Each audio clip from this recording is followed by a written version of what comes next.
abduhu wa rasuluhu la nabiyya wa la rasula ba'dah. Baik, perkenalkan nama saya Muhammad Ikhwan Adrian dari mahasiswa UIN Sunan Gunung Jati, Fakultas Usuluddin, jurusan Studi Agama. Di sini saya akan menyampaikan yaitu tugas UAS Filsafat Agama. Bismillahirrahmanirrahim. Selanjutnya artikel yang saya ambil dengan tema yaitu hidup sudah mati. Dialektika, dialog dalam filosof.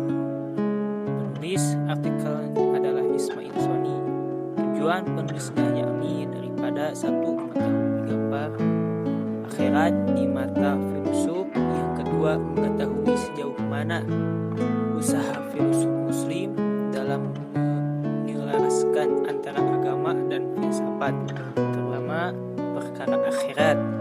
Ketiga, menjelaskan kerja keras teolog muslim dalam membela agamanya dengan senjata musuhnya filsafat, terutama perkara akhirat, membuktikan bahwa Islam adalah agama rasionalis. Segala hal dalam ajaran Islam dapat diterima akal, tidak ada perkara yang mustahil dan tidak dapat dicerna oleh akal.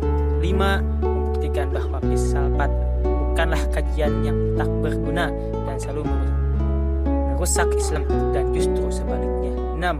Membuktikan runtuhnya teori bagian asal manusia yang dibangun teolog abad pertengahan dan bertahan selama berabad-abad. 7. Membangun kembali konsep kebangkitan raga dari material apapun sebagai teori terdepan dengan terunggul dalam metafisika kebangkitan raga. Selanjutnya teori yang digunakan yakni pengembalian raga yang telah tiada. I'adah al-ma'dum, manusia adalah raga material, akhirat bersifat material, kematian adalah keluarnya ruh, kehidupan dari raga, kebangkitan adalah kembalinya raga manusia yang telah tiada. Teori ini dikemukakan oleh generasi awal al-Halad Sunnah dan Masyaikh al-Mu'tazilah. 2. Pengumpulan raga yang terurai ba'dal tafarruq, manusia adalah jiwa dan atau raga material, akhirat bersifat material, kematian adalah keluarnya ruh, kehidupan dari raga, kebangkitan adalah berkumpulnya kembali raga yang terurai, baik seluruh maupun sebagian. Teori ini dikemukakan oleh Mu'tazilah dan Al-Hal Sunnah Mu'takhirin. Ketiga, jiwa spiritual tanpa raga manusia adalah jiwa immaterial, akhirat bersifat spiritual, kematian adalah putusnya ketergantungan jiwa dari raga, kebangkitan raga mustahil adanya akhirat material. Surga dan neraka hanyalah contoh perumpamaan untuk orang awam. Teori ini dikemukakan oleh Ibnu Sina pada tahun 370 sampai 48 Hijriah, wakili mayoritas filosof. Metodologi selanjutnya yang digunakan dalam artikel yaitu kualitatif deskriptif, karena akan menghasilkan data secara deskriptif yang disajikan dalam bentuk kualitatif, serta dalam pengumpulan data digunakan teknik studi dokumen dan studi kebutasakan. Analisis yang digunakan dalam artikel ini yaitu digunakan logika Aristoteles, al-mantik al-qadim, yaitu penalaran induktif, abstraktif. Juga dalam menganalisis datanya digunakan teknik komparatif yang mengkomparasikan data dengan pendekatan teoritis. Selanjutnya yaitu hasil pembahasan artikel ini yaitu pada bab 2 membahas tentang jiwa sebagai identitas dan hakikat manusia yang akan dibalasi amal perbuatannya, dimulai dengan istilah operasional yang dipakai dalam permasalahan agar tidak terjadi overlapping karena kesalahan memahami istilah.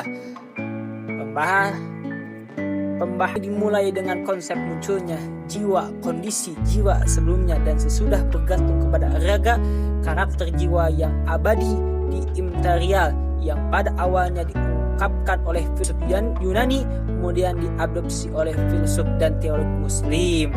Bab 3 dibahas perumpama akhirat. Pada bab ini dikomparasikan pandangan-pandangan yang mengkaji bentuk dan gambaran akhirat. Pandangan tersebut dibangun atas pandangan mereka terhadap akhirat manusia.